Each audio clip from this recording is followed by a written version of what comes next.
En las últimas semanas venimos informando un marcado descenso en la curva de casos de coronavirus en Bahía Blanca, lo mismo en la cantidad de casos activos, también en lo que es internaciones hospitalarias, especialmente en lo que son unidades de terapia intensiva.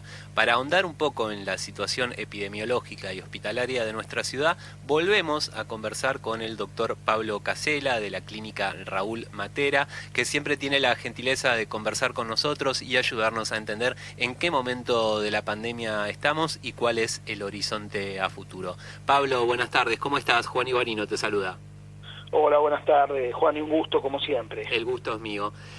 Pablo, bueno, lo decíamos, ¿no? Hace varias semanas que no conversamos, afortunadamente porque siempre que te llamamos es porque la situación no está bien, pero ahora pareciera que en Bahía Blanca y en general en la provincia y en el país estamos en el momento de menor intensidad de la pandemia, al menos desde que empezó a crecer aquella primera ola, ¿verdad? Sí, sin dudas. La verdad es que hoy tenemos una situación de alivio notable. Es más, hoy estamos con el hospital sin pacientes COVID, ni en terapia intensiva, ni en el piso de cuidados intermedios, cosa que para nosotros ha sido un motivo de alegría enorme. Pero además, nosotros llegamos a tener en abril, mayo, junio y julio una cantidad de pacientes en seguimiento telefónico que era realmente enorme, no podíamos bajarlo, que estaba en 220 pacientes todos los días, y hoy tenemos 11. 11, muy poquito. Solamente 11 pacientes en seguimiento telefónico. Cuando uno hace el análisis y empieza a ver un poco más fino, nosotros encontramos, ¿no es cierto?, que después de ese pico que tuvimos en internaciones en mayo, en esta llamada segunda ola, sí, uno empieza a evaluar en forma más fina y uno ve cómo empieza a aumentar la curva de gente vacunada, cada vez más vacunados. Claro. Eso no se reflejó en forma inmediata en los hospitales, pero sí en el descenso que hubo de pacientes contagiados. Claro. Empezó progresivamente a descender, para finalizar con una disminución, un aumento de la vacunación, con disminución de contagiados y actualmente una disminución clara en la internación. Esto nos abre todo un panorama porque realmente tenemos que empezar a construir dentro de los hospitales, empezar a armar otra vez todo lo que es la atención ambulatoria, los consultorios externos, las patologías programadas que en más o en menor medida siempre quedaron un poco relegadas. Claro. De a poquito volviendo a la normalidad. No sabemos todavía si a la vieja normalidad o a la nueva, pero en principio el panorama es muy bueno, Pablo, y pienso, ahora vienen los días más lindos, falta una semana para que llegue la primavera, por ahí un poquito más, pero va a llegar también el calorcito, y eso en general ha mostrado que tira la curva de contagios incluso más hacia abajo. Y esto me imagino, va a reforzar esta tendencia a la merma que venimos viendo en los últimos meses. ¿Se puede empezar a hablar del fin de la pandemia o todavía está el fantasma de la cepa delta que puede cambiar esta proyección tan esperanzadora que estamos haciendo? Nosotros, en realidad vos lo describís muy bien, nosotros estamos significativamente mejor y desde mi punto de vista esto tiene que ver con la vacunación. Desde que se empezó a vacunar, todos los índices y variables empezaron a mejorar, desde que tenemos un alto índice de vacunación. Ese es un tema y yo creo que efectivamente a medida que vamos a entrar en la primavera y en el verano, probablemente esta curva siga descendiendo. No va a descender, digamos, no va a desaparecer el COVID, porque hay un elemento que tenemos que tener en cuenta. Todos los lugares donde varía y cambia la cepa y muta, sí, y vuelve a reaparecer, son esos lugares donde más circulación existe.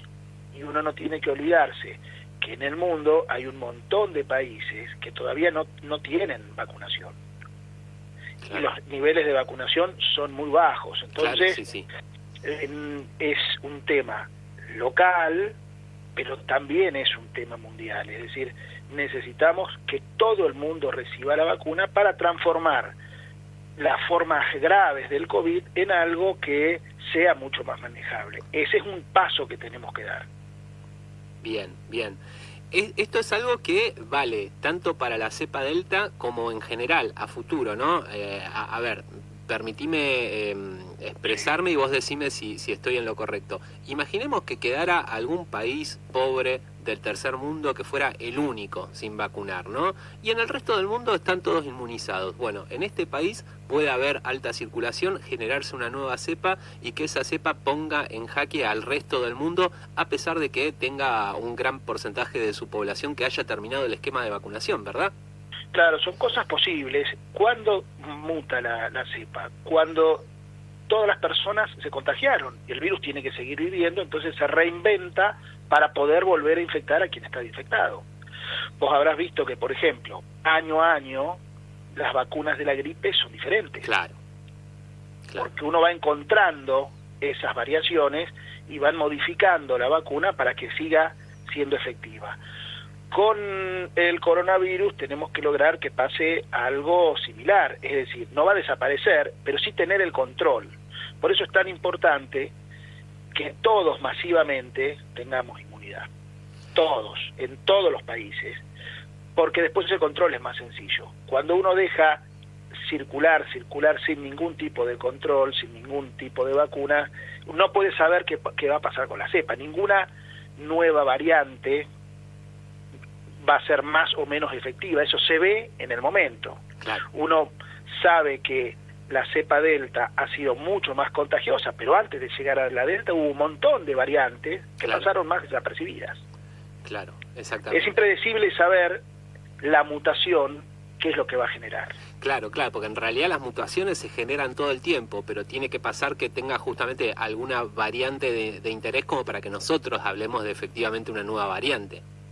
Totalmente, que genere algo como fue la Delta, la alta contagiosidad, por ejemplo. Ahora, lo que sí sabemos hoy es que todas las variantes son cubiertas hoy por todas las vacunas, independientemente de cuál laboratorio sea o de dónde provenga. Hoy todas las vacunas han demostrado tener efectividad contra casi todas las cepas. Seguramente con las primeras cepas son mucho más efectivas, pero aún con las cepas nuevas, como es la Delta, han demostrado las vacunas tener efectividad. Bien. Y en este contexto, ¿no?, que tenemos una vacunación con primera dosis que es una envidia a nivel mundial porque hay otros países donde no se ha llegado a este nivel, y con segundas dosis o con, digamos, completando el esquema de vacunación, estamos también muy avanzados. ¿Cómo sería entonces una posible tercera ola con esta variante Delta? Digo, se habla de que tiene muchísima contagiosidad, como bien vos decías, y que la vacuna no protege contra el contagio, sino contra lo que sería los cuadros más graves que te llevan a una hospitalización o eventualmente al fallecimiento.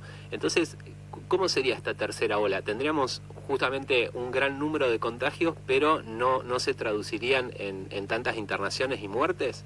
Claro, esa es la situación. Vos fijate que eso, de hecho, es lo que ha ocurrido ahora en algunos lugares de China, en Israel, en Gran Bretaña hace unas semanas atrás, en Italia. Hubo brotes, hubo nuevos contagiados, pero no se colapsaron los hospitales, no tuvieron el problema que sí tuvieron el año pasado. Por lo tanto, nosotros suponemos que eso mismo puede ocurrir acá, ante una nueva variante o ante algún elemento masivo, como pudo haber sido, por ejemplo, las elecciones del domingo. Sí. Quizás encontremos algún pequeño brote, pero claro, que no se traduzca en complicaciones. Nosotros todo este último tiempo, las internaciones graves de terapia intensiva fueron por personas no vacunadas. Bien. Y eso es claro y es un dato medible y objetivo. Las terapias intensivas todos estos meses en general estuvieron ocupadas por pacientes sin vacunarse. Y ya a esta altura es sin vacunarse de forma voluntaria, ¿no es cierto? Sí, claro.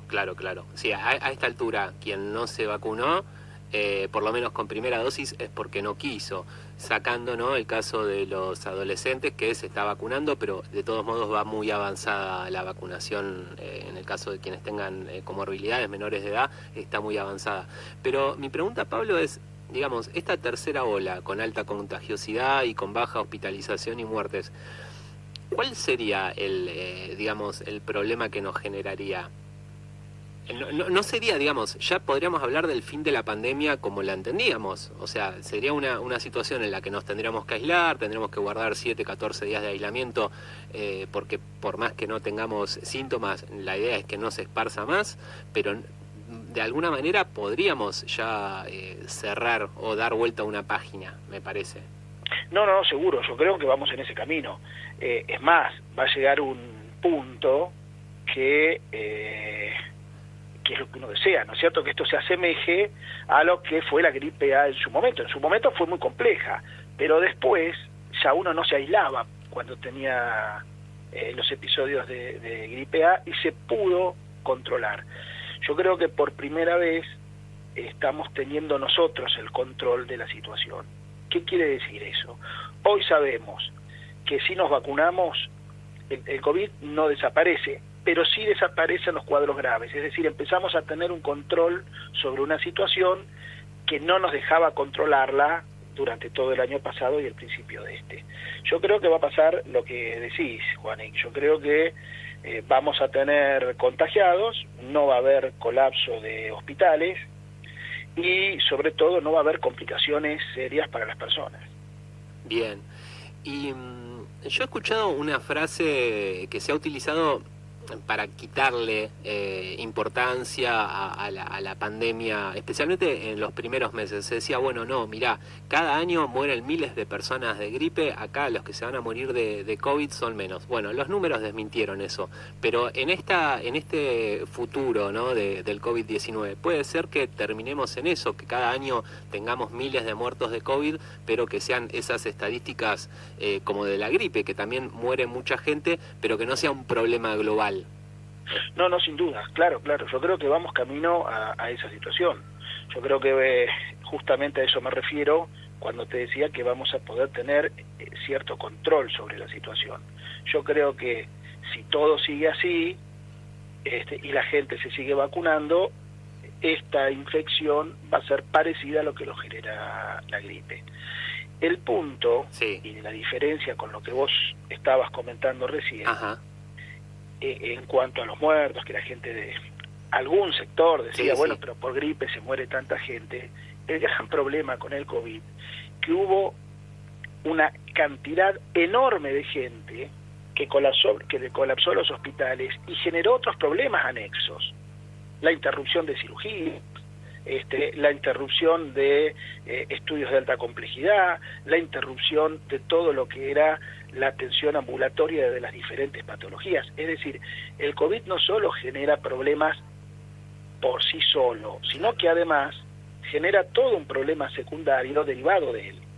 No sé si se entiende lo que te quiero decir. Sí, súper claro. Sí, se vuelve un problema tan importante que le saca los recursos al sistema hospitalario. Pero por supuesto, bien, vos fíjate que esta patología en un gran número de personas requería que los asistamos con oxígeno. Mirá qué cosa sencilla, pero el oxígeno estaba dentro de los hospitales. Claro. Nosotros en un hospital mediano como el nuestro llegamos a tener 35 pacientes que ingresaron al hospital nada más que para recibir oxígeno. Claro. Eso no te lo genera la gripe. Claro.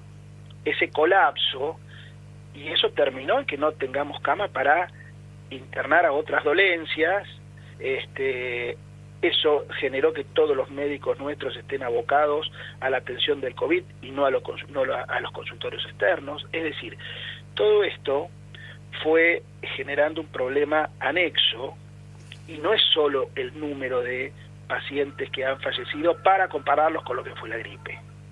Bien, clarísimo.